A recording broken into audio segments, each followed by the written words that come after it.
Hey everyone, welcome back to Italian Cinema Night here on the Bad Movie Night channel, and we're back with another Sergio Martino classic, All the Colors of the Dark from 1972. Sergio Martino. Drink this, and you will be free.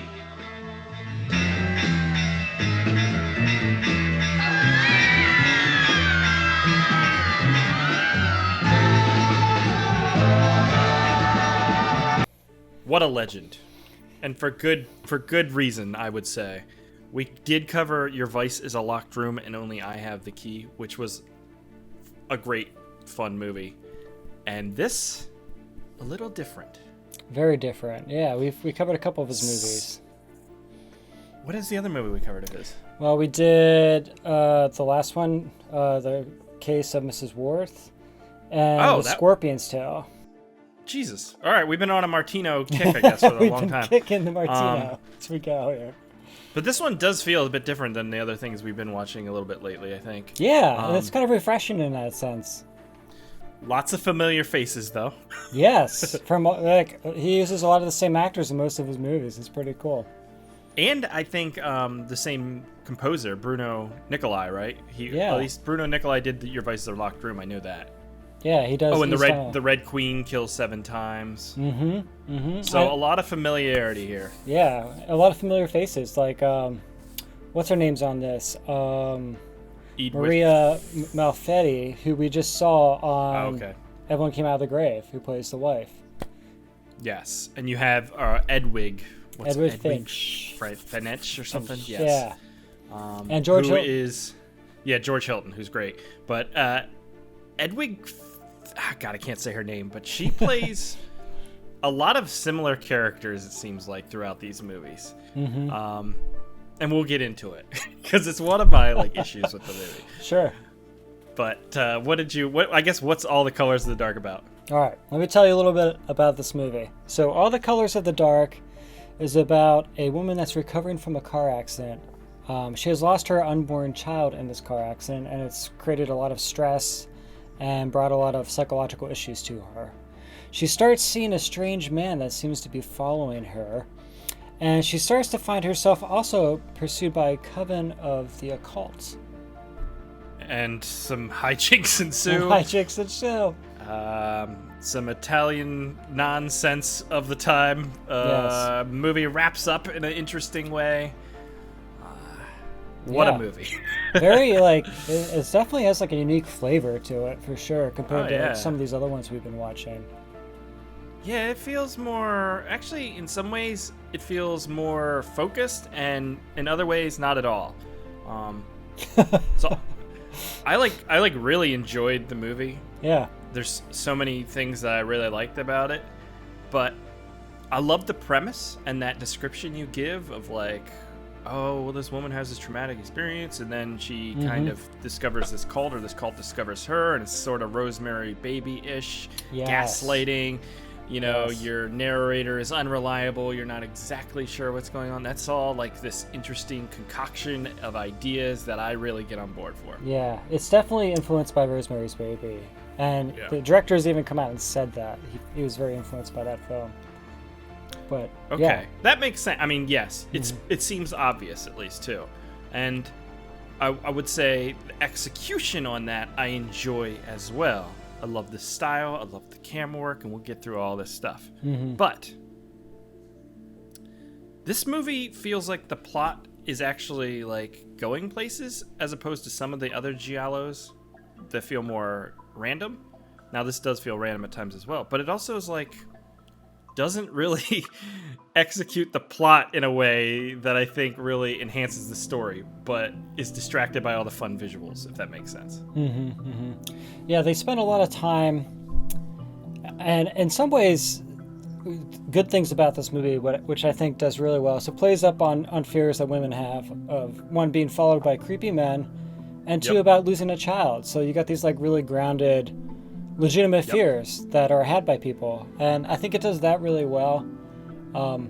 It spends a lot of time trying to not convince you, but trick you in whether this guy that's following her is real or not, or whether she's crazy, or whether the people are real. And there's so much of the film is just filled with that happening over and over and over again. 100%. There are times in this movie where it's like there's a scene and you're like, oh, this is some story. They're laying out some groundwork here. And then the scene kind of comes to an end and the movie and the director and whatever kind of feels like they go, well, I'm not sure what's next. So how about if she looks over and there's a creepy guy and oh shit, we're on a chase. Do you know what I mean? Oh, yeah. And cue up Bruno Nicolai's like, I got the perfect track. And, he's ding, ding, ding, and his music is awesome. Yeah, and it's like, I'm like, wait, the story was good, but okay, whatever. I love this too. So it's not like I love all the elements, and I loved I really enjoyed it. I just do feel like I feel like the story here is actually rises above a lot of the other Giallos we watch, at least for me, or at least the components of it. Yeah. And if it was told in a bit more of a less distracting way, it might have been a better story. But the experience was still a lot of fun. Yeah, I overall think it was a fun movie, and of course, like all these films, they do have some of their issues, but I enjoyed it a lot. I did. Yeah, and you're talking about like these fears that women have. That is actually a really good point. I didn't really think about that when I was watching it, but when you bring that up, there is a lot of like these things it kind of touches on. Yeah. But then our main actress, oh God, how do I say her name? Edwige, Fenech. I'm not sure if I'm that's saying close that right, enough. she is your protagonist throughout the entire movie, and I like her, but she has no agency. And this is a case that happens a lot in the movies we've seen her in. Yeah. And it's probably not just, it's like not her fault, but it's these movies where it's like she just kind of is always played as like crazy or like a broken mental state, and then it's just her reacting to everything, her screaming and running and looking away, which she does that stuff amazingly well. But it gets frustrating when your whole protagonist is just like this damsel in distress, no, in every scene. Yeah, and they definitely write in her husband George Hilton's character as the guy to come to her rescue. What I did enjoy about his character and the way this plot played out is very early on, you're not really sure if he's protecting her well or if he's doing the right thing, because he gives her vitamins, and it's like this question of like, well, are those really vitamins? Does she have to be on these pills? What are these pills? Like, it leaves up. They do that well in this movie. They make you question everybody and whether they are good for her or not. Yeah, so you're right. Like, so in the case of her being like this mentally broken kind of woman, it does add to the dreamlike nature. She is a very unreliable narrator, so it does make it seem like as a viewer, you're like, there's more going on here than on the surface. I'm not sure who's real, what's actually happening.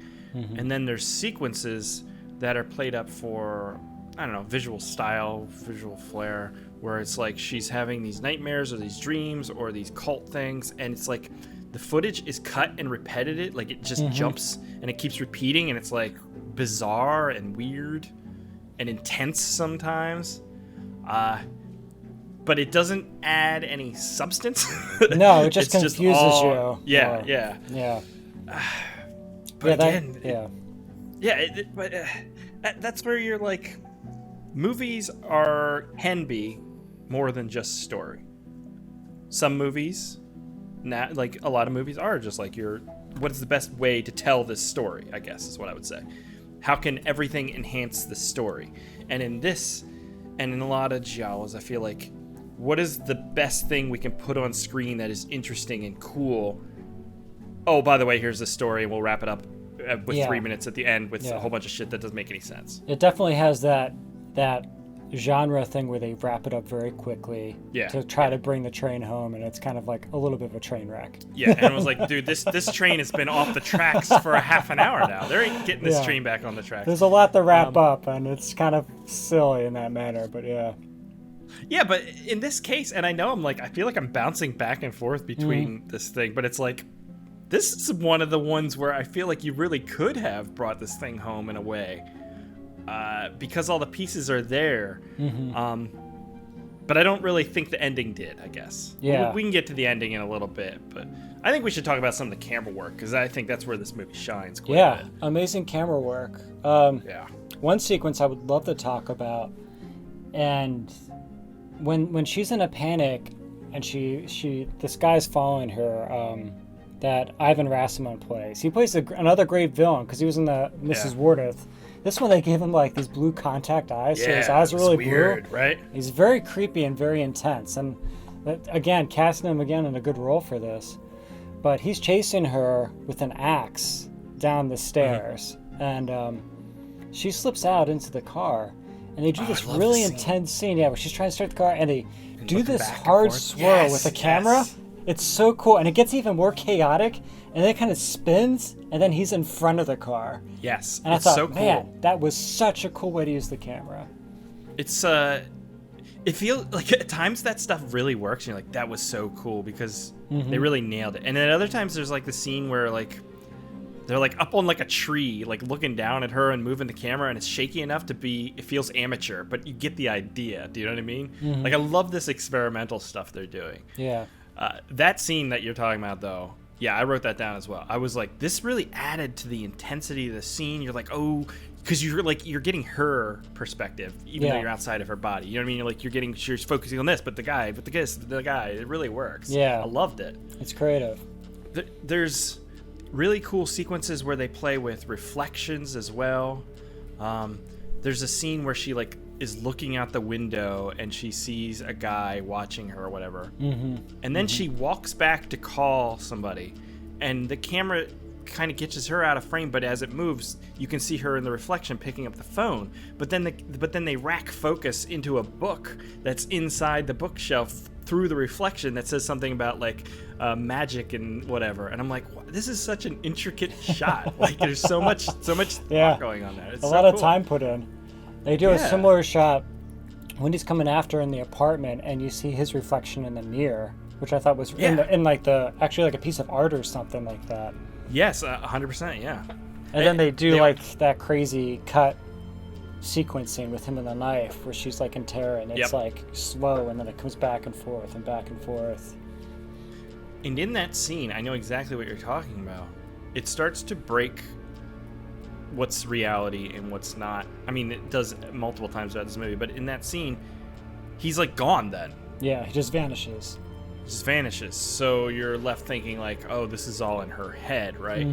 Because that's kind of this.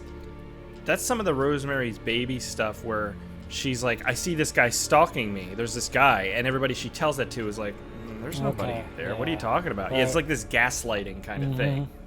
So she starts to feel isolated, even though she's with all these people that are supposed to be there for her and who she's supposed to know. And I think that's a lot of where I get the Rosemary's Baby kind of vibes. Yeah, they do it well with her sister too.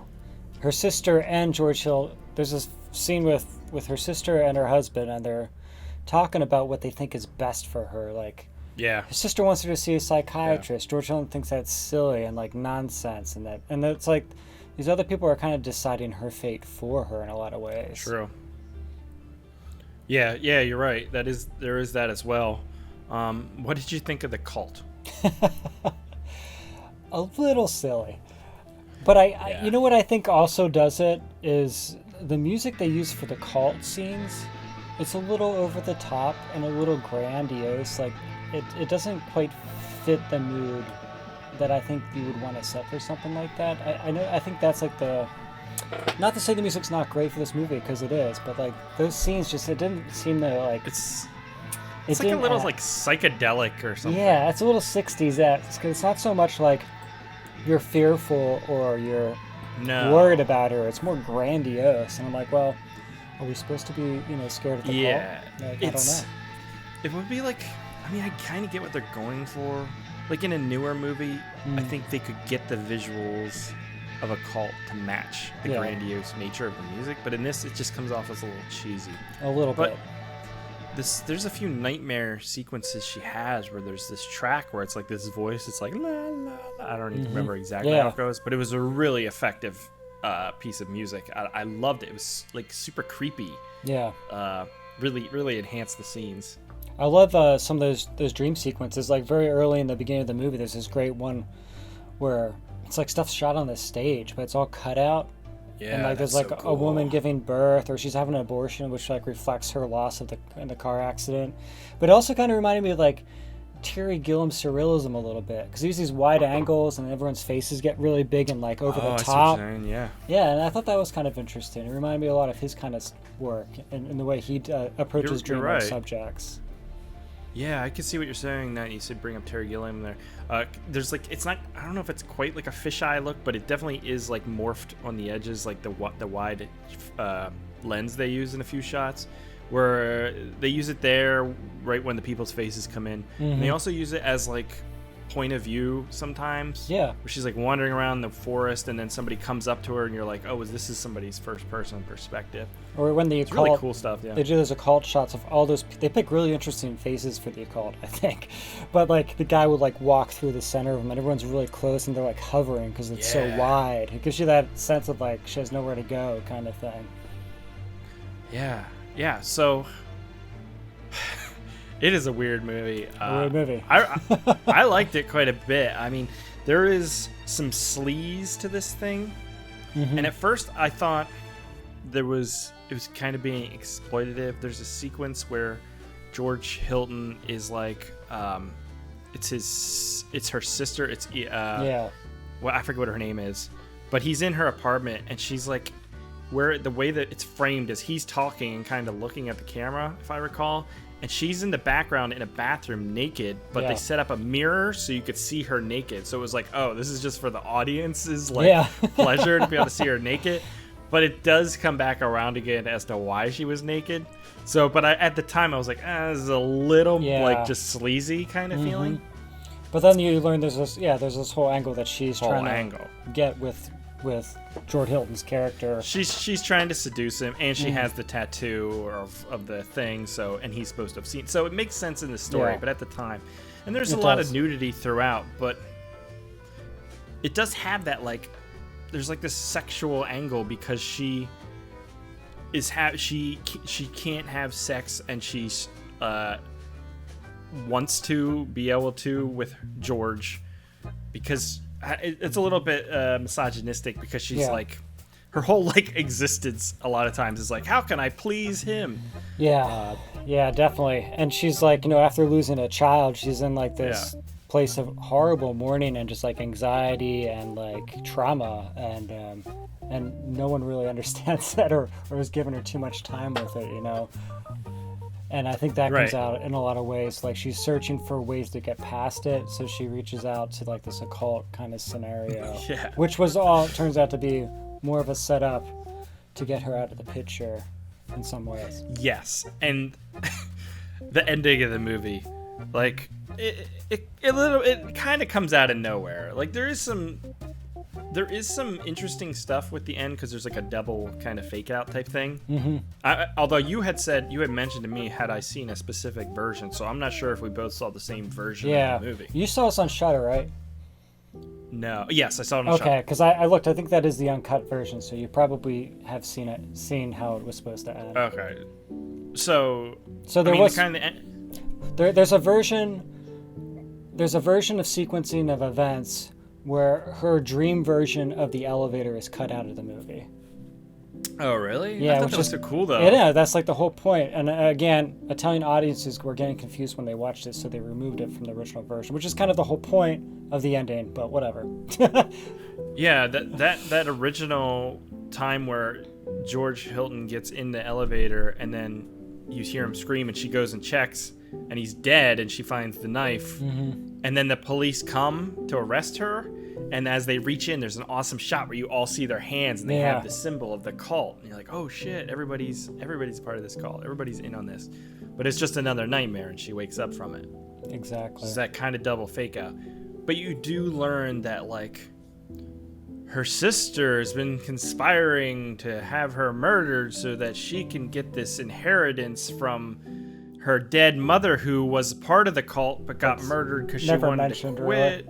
And there's some obscure lines from Ivan's character where Yeah. he's like, your mother was one of us or something. Yeah, But it doesn't, at the times when it comes up, it doesn't make any sense. And then the end of the movie wrapping it around with like, oh, it's actually all about money is kind of lame. Yeah. And kind of weakens the whole, like, it's not supernatural, but it does have some sort of supernatural feel with the cult sure. stuff. And especially with her intuition of what's going to happen before it happens. Yes. Like, that's supposed to play into, like, her witchiness or mysticism of who she is as part of this cult or witches or whatever. Yeah, and those elements, not so much in the execution of this movie, but those elements with the cult and her, like you said, psychic intuition kind of thing, and this mother backstory. I was getting like, I mean, it's not the same, but I was getting some Suspiria-esque vibes. Yeah, definitely. At least from those like story elements. So I wish, because this ends just like a standard like a murder giallo movie, as opposed to like this more gothic-y horror thing, if that makes sense. It teeters on that. And what do you think of do you like the rooftop chase scene? I didn't need it. Like, it I know. It's just like, okay. And then they throw the dummy off the roof, and you're like, okay, I guess it's over. He was real, and it's just about money. And it's just kind of like, it like takes these highs of the story, and it's kind of like puts them down, and like, oh, it's all just kind of just money. I think you could have ended it on a note where there is still much left up in the air, but you can kind of be on either end of it. You know, like you could believe that the mysticism and stuff was real, or you could believe that like it was about this revenge kind of story, you know? Yeah, I think an ambiguous ending for this kind of story would be better. But like you said, if the audiences didn't react well to that fake out nightmare thing, I don't think they'd react well to that, at least at the time. Yeah. But yeah, it's an interesting movie. It's really well shot and really well made. I liked a lot of there's a few sequences where they're using like this green light that's kind of like fading in and out. I think it was in the sister's apartment. Yeah. But there's a bunch of scenes where they play with lighting that is really cool as well. That earlier scene we talked about where Ivan comes in to stab her. That shot is framed pretty interestingly because there's like this piece of building like separating two doorways kind of thing, and the lights pouring in. It's just really neat looking. I think the locations were good too. Like this was like in London, you know, in like the fall and autumn, so you have like these beautiful like fall foliage shots, and then you have like the fog, the London fog, and you have the castle, which was cool. The castle's so cool. And even their apartment complex, it's really like, it's so like, the way it's designed and stuff feels isolating for her character. You know, she's like in this building, but she doesn't really know anyone there until she meets the neighbor, who turns out to be That's the Rosemary's Baby thing as well. Yeah, it does that well. But it also has that cool staircase, and you get some of those like twisting camera angles around that stuff. Like any opportunity they see where they could be like, well, what if we fucking move the camera? They do it. Yes, and they do it. And they go for it. It's cool. And it makes it super entertaining. The only other thing that kind of stuck out to me was, and we touched on that sequence where she's like getting in the car to try and get away from Ivan's character. But what I thought was interesting was that was all daytime. Like the slashery stalker sequence was all during the day. I don't know. Just something you don't see that often. Yeah, that's very true. That's very true. And they play up her always being in this like terror state, like through the whole movie, pretty much. You know, you think like you keep thinking she's gonna get like this branch of like someone's gonna help her, and never happens. Like the doctor, for instance, but then he sends her to the house, and you just don't know who to trust. You know. Yeah, there's those red herrings, and there's a major red herring with George Hilton's character because he leaves all the time. Yeah. And you're like, what is he up to? Well, it turns out he's not really up to anything, which was like an unused little, you know what I mean? Like, that could have, I don't know. It was a fun movie. I would definitely recommend you checking this out. If you like giallo movies, this is a pretty good one. It's kind of got everything you're looking for. The only thing it doesn't have, honestly, is interesting murder sequences. Yeah, there's not really the violence that you normally get in these movies, you know? There's like no gore. There's like that one guy has his like throat slash that you kind of see, but there's really not many murder sequences. There's like one, maybe two that are just kind of, there's the dog I don't scene. know, inoffensive. Yeah, that was weird. But yeah, you're right. There really isn't at all. It's more about like her psyche of like losing her mind more than anything. This was 1976, right? 72. Wonder if the uncut version because the uncut version on Shudder says 1976. Oh wow. I was curious because Suspiria came out in 1977, and that movie, and maybe at the time it didn't, but nowadays is a well-revered horror movie from a generic horror audience. A general horror audience like Suspiria for the most part, right? Yeah. And I was wondering if you think it's because that movie fetishizes and really plays up the murder and gore sequences in a way. Do you know what I'm saying? Because like a lot of similar elements here between this and that movie, but I don't think a general audience would latch onto this. Yeah, I don't think so either. So this is his order sequences. So 1971, he did both The Strange Vice of Mrs. Worth and The Case of the Scorpion's Tail, which is pretty crazy in 1 year. 1972, he did All the Colors of the Dark, and then right after that, he did Your Vice is a Locked Room in 1972 as well. He's doing 2 movies a year. It's pretty crazy. And then he goes on the Torso in 1973. And these aren't simple movies, man. Like we talked about, the camera work is... Yeah. Everybody's hitting their marks, and the camera is... They're made very quickly. Yeah. It's impressive. So, it is very impressive. This dude's a pro, and you should check out his movies. Yeah, you need to check him out. Yeah. I'm glad we stumbled into him, because we've seen people like Adolado, who's made a couple that are really good. And of course Argento, and I don't think a lot of people know about his work, but man, this stuff is great. He's doing really good stuff. Yeah, I'm liking it. We do need to get to Torso at some point. Yes. That's supposed to be his penultimate movie, I think. That's what they say. We'll see. I did hear that I read a thing with him, and he said that Guillermo del Toro was really influenced by his films. Because, really? Apparently this guy, we watched one on Bad Movie Night just to show that he did the New York 2000 and whatever. Remember we watched that? Oh, yeah. Fall of New York? The Fall of New York, yeah. But he did this, he's done all kinds of stuff. He did this weird creature of the sea monster kind of story. And Guillermo del Toro had watched that movie eight times when he was little or something, and had mentioned he was heavily influenced by that movie when he made The Shape of Water. It's because he's been watching this guy's movies. It's pretty cool. I mean,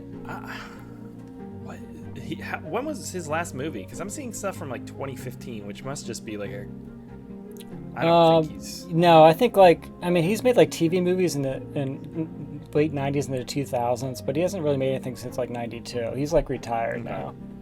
Yeah. Okay. Yeah.